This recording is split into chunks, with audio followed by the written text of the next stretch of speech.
Before I begin, there are a couple of people we do need to thank again. David Weekly Homes, of course, for sponsoring, and Willie's Joint. Let's give them another round of applause. Thank you so much. I really do appreciate it, so thank you for being a part of this. Also, we do have a couple of elected officials with us today. We have Justice of the Peace, Judge Scott Carey, and then we have Constable Ellen is with us today too. Gentlemen, thank you all for coming. I do appreciate it. And if I get too dry, you just head out there, act like there's some official business you need to take care of. So we will get started here. Okay, well that's me. You know, I saw this, and really, if you look at this, we've got the small, medium, and large version of me. Right now we're on the large size, and we're getting back to medium. We do have several slides to go through. And, you know, on each slide, I could probably talk a half an hour on each. So I'm going to apologize in advance if there's some things that I skip over. I know that there's some very important things, and I'll be available after the meeting. I know staff will be available if you have any follow-up questions that you may have. Okay, so this is our city council, of course. We're a home rule city. We have a mayor pro tem, and then 5 council members. We're all on 3-year terms.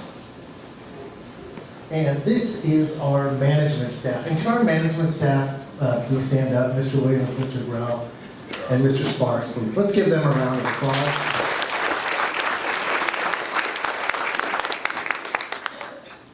And then, of course, our city staff. Let me talk to you a little bit about our city staff. We have 91 employees now. We have 3 part-time employees, and we have 2 EDC employees as well that are kind of under our umbrella. And we are constantly bringing in new folks because of our growth.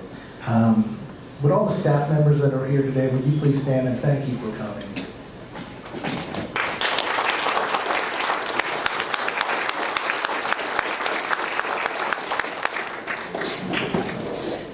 So when I was first elected in 2010, we had a little over 7,000 people. And so as of right now, we have 15,023 people. 24, 25, 26, 27. So we are growing at a very rapid pace. And with that, there comes some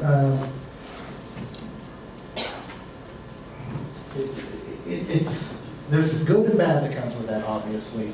And so with more people here, we can keep our tax rate low, but then also we have our struggles with infrastructure, and we'll get into that. I would like to give some statistics about the city as a whole. The median age of our citizens is 33 years old. The average household size, 2.95. Just under 3. I think that sounds pretty good for a David Weekly home, don't you? You know, absolutely. The average household income is almost $100,000, $96,000. So we are I wouldn't say affluent, but we're probably a little more well off than some of our neighboring cities. And we also have an abundance of parkland. We have nearly 400 acres of parkland, which is kind of unheard of for a city of our size. With our growth, we have a lot of new businesses coming in. Obviously, there's a lot of rumors and as well about new businesses coming in. Of course, we have the Buda Milling Grain, we have 2 Will Brewery, Deep Eddy Vodka, which is in on there, and numerous other ones that have come just in the last few years. One of the biggest questions that I've been getting is there something big that's going to be happening in Buda on the east side of town? No comment. What I can say is that until until a business or a company puts in a site development plan, it's mere speculation. But we might have a big announcement coming very soon. And along with our growth, you look at our permitting, and this is a very important factor to show kind of where the city's going. We did have some upswing in apartments a couple of years back. Those have slowed down a little bit, but the housing has been very steady, as you can see, and we believe that that is going to continue. We're a very desirable community, great folks. I'd like to think great leadership, and so people want to move here. And along with the permitting, we're still on that pace early in the year. You can see that there's a constant flow. The one that I really like, though, when I see these, are the remodel ones. So that means that there are abandoned buildings or maybe businesses that went out of business for some reason or another, but we're getting those recycled and getting those buildings filled again. And that's really the mark of our prosperity, is kind of getting rid of that inventory. The last thing that any city wants is a bunch of abandoned buildings, and we're lucky that we don't have that here. Okay, along with our growth, obviously we're going to have quite a few new employees, and that's one of the things, one of the growing pains that goes along with being a city of our size that's growing. I talked about our population earlier being 15,000 people. The one thing I forgot to mention is that we're the fastest growing city in the entire state of Texas. And we've been that way for the last few years. And we don't really see an end in sight. So we're bringing on several new employees. You can see the list. Building officials. We're bringing in parks workers, and a variety of people. Also, if you're looking for a job, be sure to look at our job board, because we're constantly looking for good, talented people.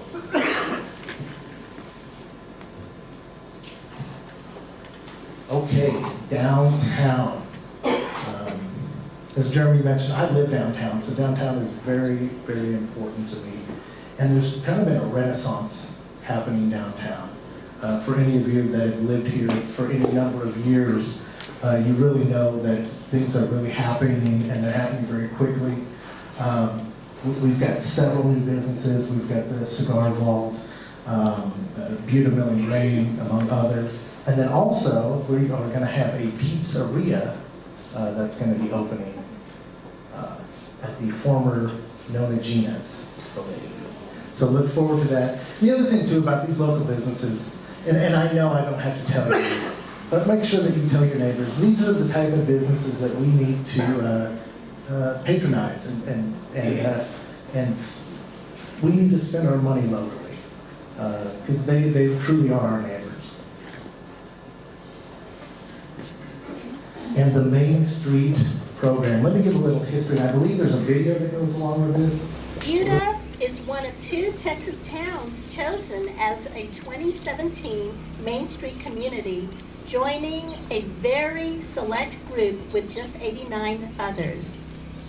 Main Street communities represent the best of what our state has to offer. Buda's commitment to historic preservation is apparent.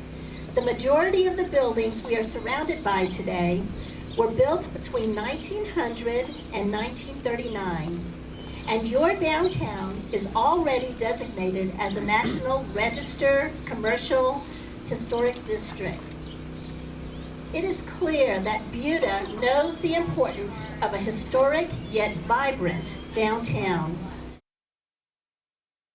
Also, with being accepted in the Main Street program, we do have our very first Main Street program director, Miss Maggie Gillespie.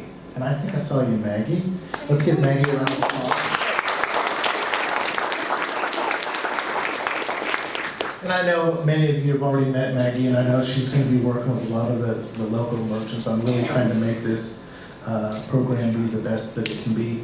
The one thing about this program is you really get out of it what you put into it, and I think that we have the right group of people and merchants and volunteers in this town that this is going to be a rousing success. It's not only going to mean new people come into our town for tourism, but it's going to mean money for us. Which leads me to the next slide. As I said before, I have a finance degree, so money is very important to me. And making sure that we use the taxpayers' tax dollars in the most appropriate manner. Oftentimes that's a difficult proposition when you have to pick between one of two or three or four different things. But the upside right now, times are very good right now. We have, our expenses are coming in under budget, and our revenues are beating projections. So that is a fantastic position to be in. Now, having said that, it's not always been that way. And so I try to take the council, we try to take a conservative approach when we do our budget. The reason why we have a surplus is because instead of projecting a 10% growth, which is very feasible, we'll only project maybe 5 or 6%. And then if we have extra money, then we'll pick up projects along the way. Oftentimes, communities kind of get part of this wave and they overextend themselves. And I feel like we've done an excellent job of not doing that. And I'm so proud of our staff for kind of holding us back and pulling the reins back. I believe it's completely remarkable for a city our size. It's something that doesn't get headlines. It's something that very few people talk about.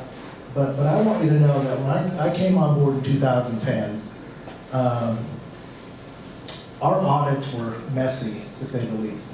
And so we've worked very hard with staff and our auditing crew. And I'm proud to say that for the last 2 years, we've had a clean audit. Getting a clean audit 1 year is almost unheard of for a city of our size and the size of our budget. And we've got it for 2 straight years. So thank you to not only June and his staff, but all the directors and all the employees, because without your help, we would have many material deficiencies that we've had in the past that we've worked out. Okay, ongoing projects. There's always projects going on in a city of our size that's growing so much. I won't get too deep into these, but these are ones that are very important to us, but they don't make headlines. They're not it's not a park or a new business or something like that. But these are the things that are really important. I think we would all agree that having a well-maintained sewer facility is pretty important, wouldn't you think? It doesn't get headlines, but we've worked very hard on our permitting to get that done. We're also looking at new ways to bring in water through different wells. So those are ongoing projects that we're going to be constantly looking into. And Public Works. I've got to say that Public Works and Mr. Beggs, they do a lot of work for us. A lot of things that go on kind of behind the scenes. That we do a lot of internal work where we don't contract it out. And so thank you, Mr. Beggs, and your crew, and the Parks crew as well for doing a lot of things.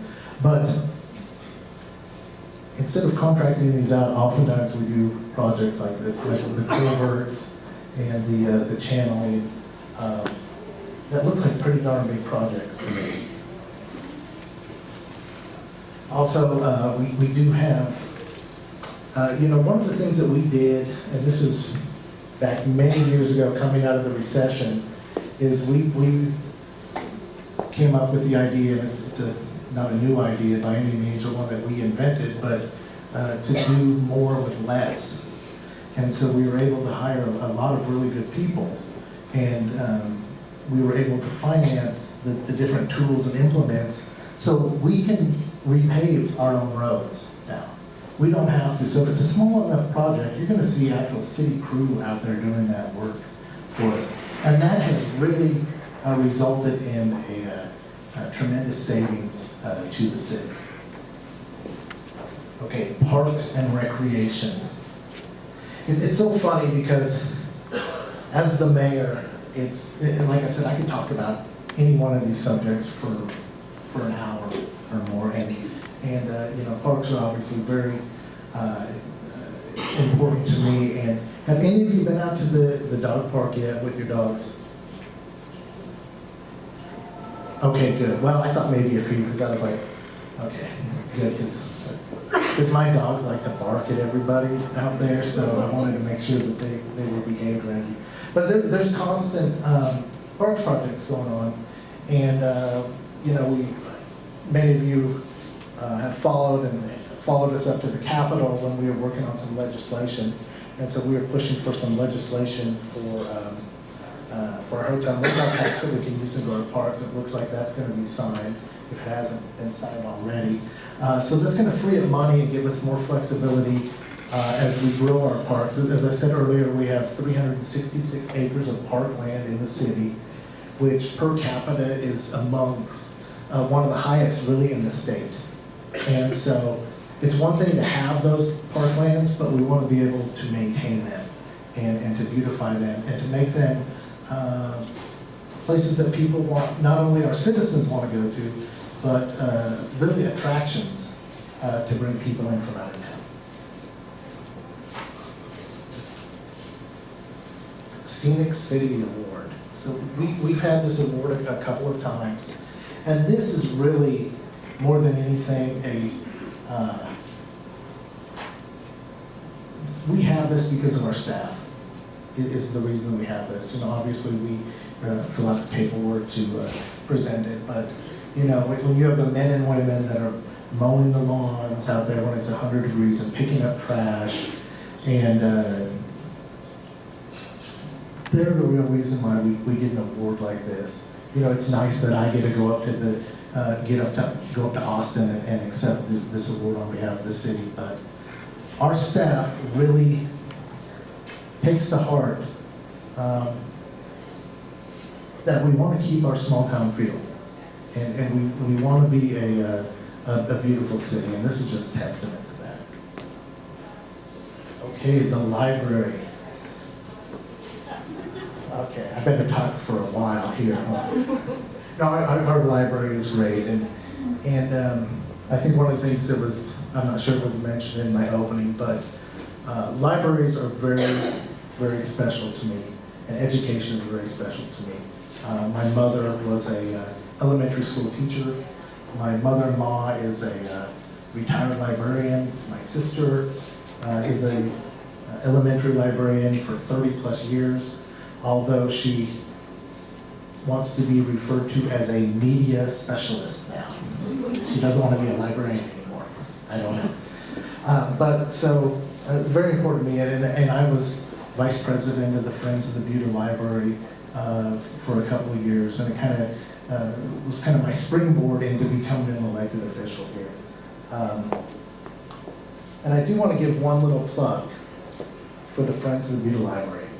They do a lot for the city in regard to raising some money for specific items. And I know that we did have a representative of the Friends here. Would you raise your hand, Pam? If you're not a member of the Friends, or you'd like to think about becoming a member or think about volunteering, contact Pam. It's a great organization. My wife and I have been members for 10 plus years, I would say now. It's really a great organization. But back to the library and the library staff. Again, like a lot of our departments, they do a lot with less.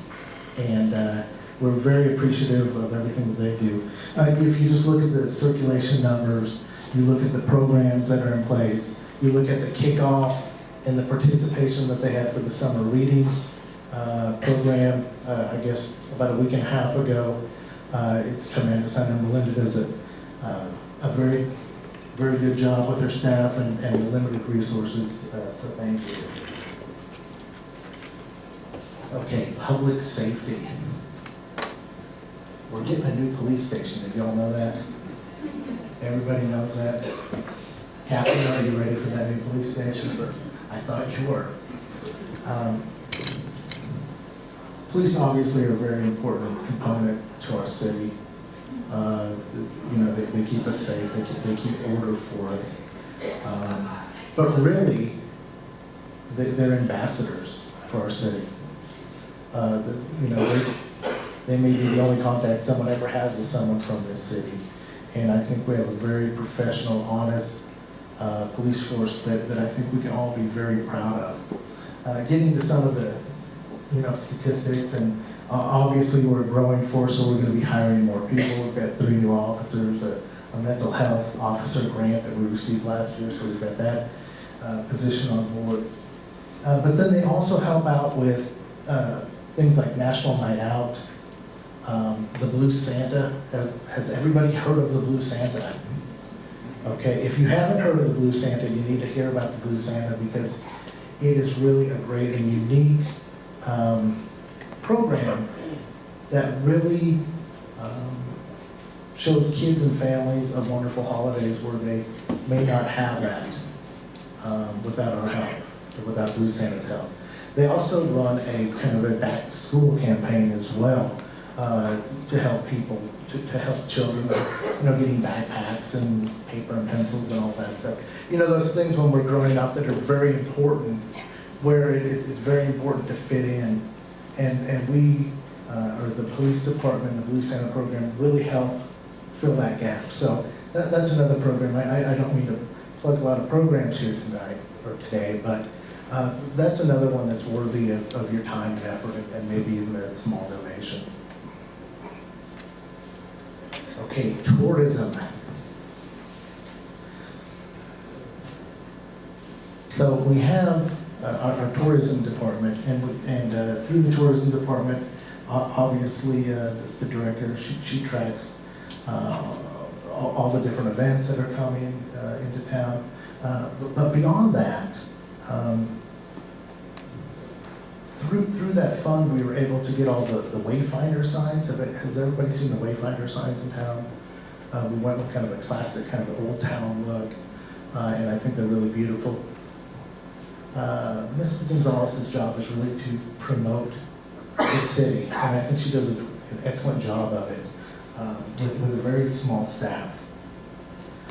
She does it through a variety of ways, whether it's through applications on the computer, Buda Connect. Is everybody connected to Buda Connect yet? Okay, so we have our own app. It's a Buda Connect. So not right now, because I'm still talking, but when I'm finished, and I'm going to wrap this up here in just a moment. I know some people are getting a little tired. Judge, I'm glad that you're still here. Thank you for sticking around. But check out that app. It's called Buda Connect, and you can connect with the city. You can get alerts from the city. It's really a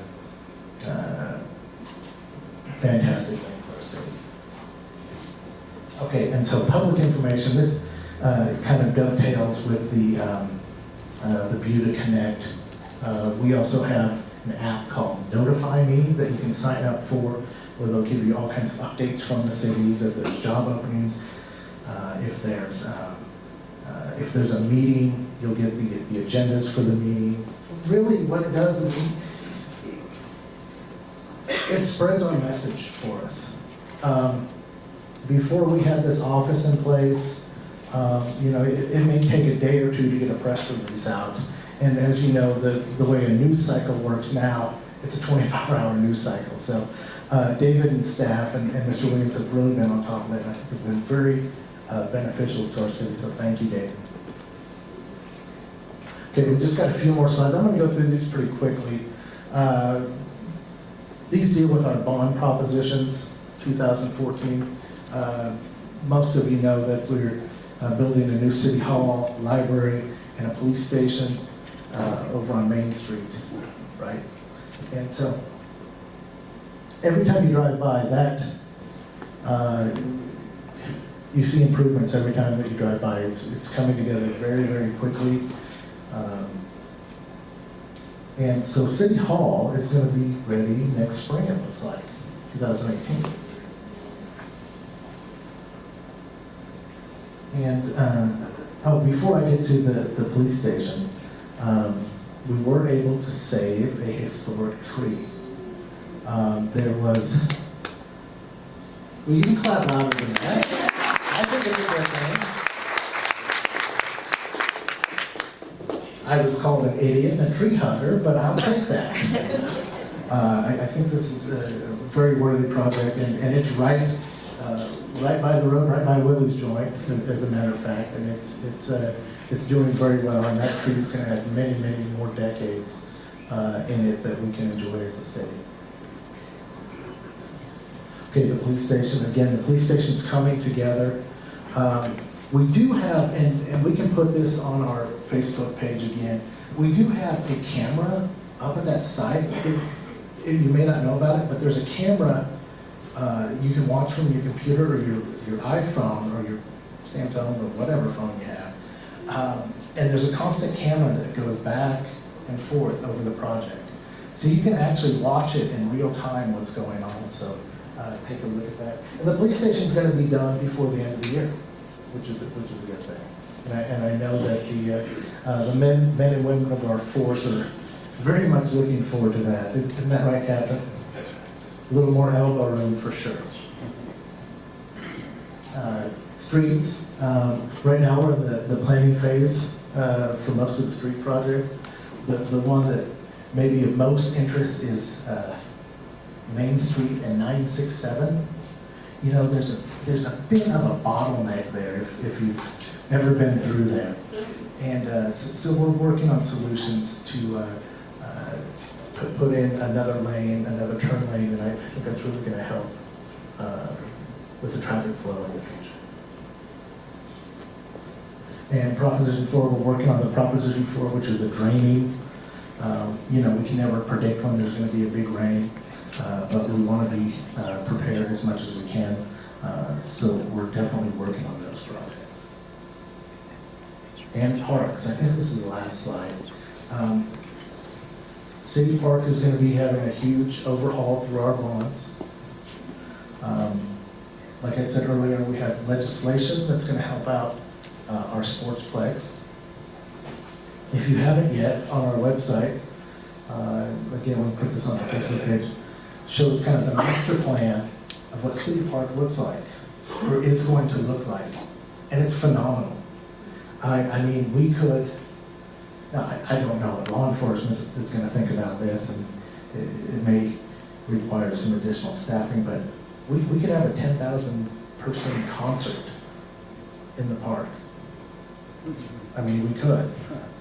I don't know if we want to, but we could. And so with these improvements, it's going to bring in more revenue as well for the city. In addition to Proposition 5 that deals with City Park, we did acquire some property just to the north of City Park, which is called Garrison Park. And it's going to be, have any of you been to Blue Hole? Okay, so it's going to be our version of Blue Hole. And there's a natural swimming hole down there. It's going to be fantastic. That park is still probably a few years off. We're still trying to identify funding.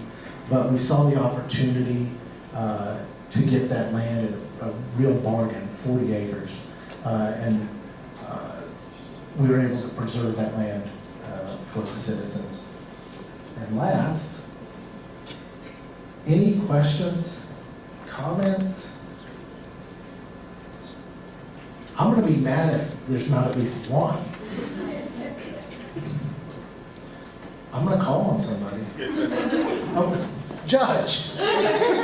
What are the plans for the current library and current city hall? Okay. I'm glad you asked that.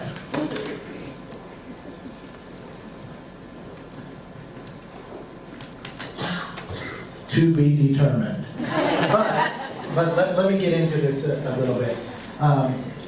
There's a variety of things that we could do with those buildings. Obviously, they're an asset to the city and our taxpayers. The first thing that we do need to do is we do need to get those appraised. We need to see what dollar amount those buildings are worth. I've been contacted by several nonprofits with the idea of maybe possibly using those buildings for their meetings. And I would say at this point, nothing's off the table, but we need to do what is best for all the taxpayers that are invested in those properties. Some other ideas, maybe we could make a business incubator out of them. Maybe we could, if we get enough money, maybe we could sell them off. And maybe by doing so, maybe we could lower taxes for a period of time. But like I said, we haven't determined exactly what we're going to do. We have been contacted by several nonprofits wanting to use those facilities. On the flip side of that, I've also been contacted by nonprofits who have reminded me that they asked for the same thing in the past and we said no. So it really kind of puts us in an interesting political place. But I think at the end, we're going to end up doing what's best for the citizens here. Yes, sir. Expansion growth and construction going on as far as one-foot turn lanes in the city of Buda, how is that going to affect the parking area for businesses that are virtually sitting there right now and for the parking area in the city? Okay, so we actually have a diagram up of that. We're going to actually be pushing. It's not going to affect any parking as far as I can tell. We did affect parking about a year or so ago when we did put the right-hand turn lane in on Main Street onto 967. So on the opposite side, when you're going north on Main Street, we're going to put, there's kind of that left-hand turn lane. It's kind of a no man's land where you can get two cars, but it just takes one person that doesn't know what's going on to piss everybody off. So we're going to be straightening that out, and we're working with TxDOT for that right away. That would be to the east, and it looks like we can put in a dedicated turn lane in there and still have clearance for all vehicles to go through. Okay, one more. Yes, ma'am. Are there any plans for additional office space? Is there a shortage of places for business? Mm-hmm. So one of the ideas with, we're going to be vacating 3 buildings coming up. And like I said, those are yet to be determined what we're going to do with them. But if you just look at the library building and City Hall, you're looking at 11,000 square feet roughly of space. If you throw in the annex is what, 2,000 or 3,000 square feet roughly? Somewhere in there. Chance, yes, maybe. Somewhere in there. So you look at that space, and I know that the city of Taylor, who's also in the Main Street program, they ended up doing a business incubator in one of their kind of buildings that the city owned at one time, and it's really worked out well. They've had several businesses work their way through it and then become brick and mortar businesses. So something like that could be feasible. We don't have any concrete plans, pardon the pun, but it's something that we definitely need to look into. When it comes to a restaurant, it's the trailers now, but we don't have something for an accountant per se, or any number of different businesses. So that's something we definitely should look into.